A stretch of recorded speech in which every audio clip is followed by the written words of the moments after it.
Happy Monday, everyone. My name is Edwin Edebury, the Chief Happiness Officer with the I Am Happy Project and also the Happy Neighborhood Project. I want to say welcome to the Happy Monday call, and thank you so much for joining us. Folks, I just want to take a couple seconds here to encourage you. If you like what you hear and you learn a thing or two, please help us to spread the word.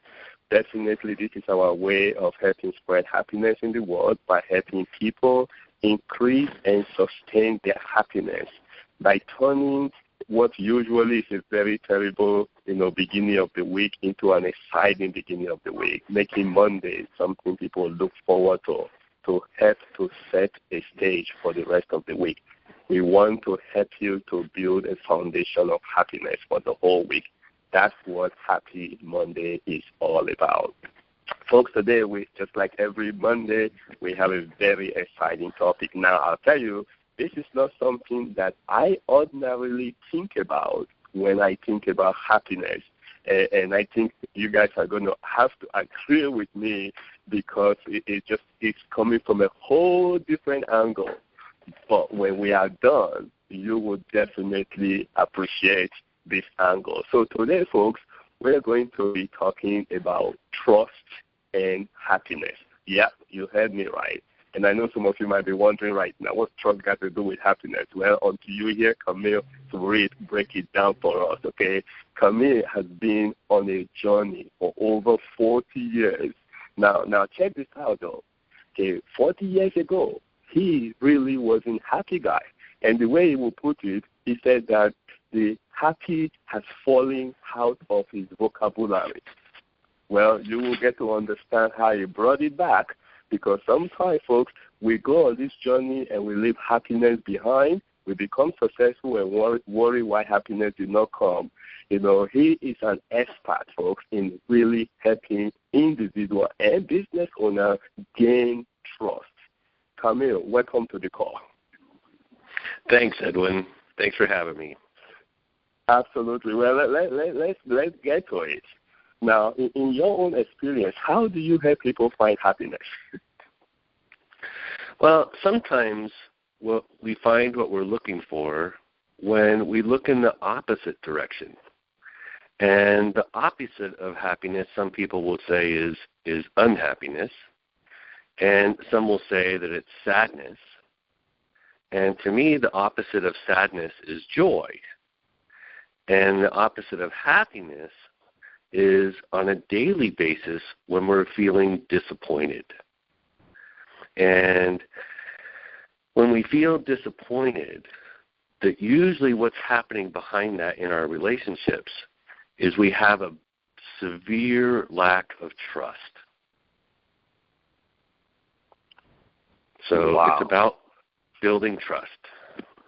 So let me ask you this then. Is that true then, that you either have trust or you don't? Well, it is true. It's a feeling. And when we have a lack of trust, it's because it's been damaged or lost.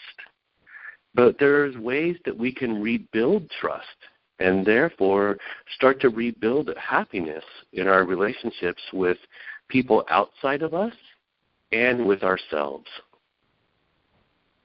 And how can we do that? Well, trust is kind of tricky, but the first part of it is in order to have healthy relationships, we have to keep our agreements very specific. And what I mean by that is, what are we going to do or not do, and a time commitment. When will we do that? That's where we either lose trust, is when we have a broken agreement. And in order to be worthwhile, it has to be specific, exactly what we'll do and by when. Well, now I want to kind of throw in a little bit here. Just listening to you, would you agree with me then that trust is not only just between you and somebody else, it can also be trust within yourself? Because based on what you just said now, you could make a commitment to do something and don't follow through, and you're in a way breaking the trust even with yourself. Absolutely. And when we start to have trust issues within ourselves, we don't trust ourselves to do what we say we're going to do for ourselves in terms of self-care or exercise or do those important daily things we're supposed to do, we start to talk negatively to ourselves. Wow. So now let me ask you this then. What do we do when we feel that either an agreement has been broken or not kept? And again, this could be with somebody else or with ourselves. What do we do? Perfect. In my work with clients, and especially around life coaching, it's called, the process we do is accountability. We're willing to hold ourselves accountable for our agreements. And that's an important process, and we miss that step, and we always feel disconnected, and we start to feel lonely and isolated when we don't have that trust either with ourselves or with our family or with the people we work for. So now how do we, view accountability, or how do we hold ourselves accountable for something like that? This is kind of, it's an area that people, before you go on though, I want to say something I said before, and sometimes folks, you hear some of these things and you might think, oh, no way, I'm not going to ever be able to do this. Or some people might even say, oh, I'm not going to ever be happy, Folks, I want you to just understand, practice does not make perfect. Practice makes improvement. So if you're listening to Camille right now, folks, or you're sharing this with somebody else that you think might be going through some trust issue, understand that with practice you can improve. But you just got to know what it is you're practicing. And I think that's some of the nuggets that Camille is giving to us right now. Identify the area you need to practice, and there is hope. All right. Okay, go for that, Camille. I have to say that. Sure. That's exactly right, Edwin. And believe me, I've been practicing this a long time, and I still will keep practicing it before I get it right. Yes. So the accountability process, the first thing I want to say is it's not a shaming process.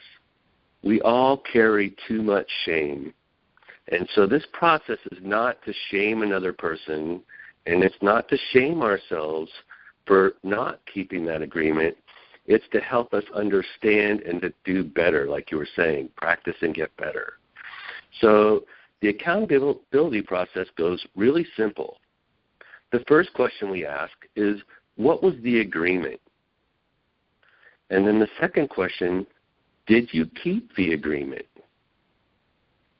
And it's yes or no. If there was no agreement, then we can't be upset or hurt with ourselves or the other person. And if there was an agreement and they didn't keep it, the most important question that comes up next is, what did you choose to? Whoa, I like that. I see the emphasis on the word choose. I think I got that. I hope everybody listening to that. It's choose, right? It's not like something just happened to you or something. All right, that's powerful. Choose. Okay, go ahead. So after they say that, the next question you can ask yourself, if it's an issue within, is what do you think that the impact was on yourself or the other person for that choice? Because the other person feels something when we don't keep that agreement, and they start to believe that maybe they're not important, they're not valuable, they don't have significance in your life. And so the next question is, what message do you think you sent that person by making this other choice? Whoa. Folks, this is serious. Because I think, you're listening to all of these questions really, really speaks to feeling, because that's really the foundation of happiness in a way, that is also. Now, because of time, I know people can go back and listen to this again. I want you to go through those questions very quickly again before we wind this thing down. Sure. So the first question is, what was the agreement? The second question is, did you keep the agreement? The third question is, what did you choose to make more important? The fourth question is, what do you think the impact was on yourself or the other person? And the fifth question is, what message do you think that was sent to them? Wow. Let's kind of wind this down. How can that make us happier? Well, I really, in the work that I do, know that this is such a fundamental piece to feeling happy. And when we have working relationships and people that we trust, and we have a relationship with ourselves, when we trust ourselves, we start to value them. We start to build a deeper connection. And the happiness in my life comes from the relationship and the love and the trust that I have with others, and it also comes with that when I feel within me. That is awesome. Camille Sourit, I want to say thank you very much. Folks, I'm telling you, Camille is one of our featured coaches. If you have not downloaded the Happy Button app yet, this might be a good time for you to do so. Download the Happy Button and look for Camille. And the last name is spelled S as in Sam, U-R-R-I-T-T.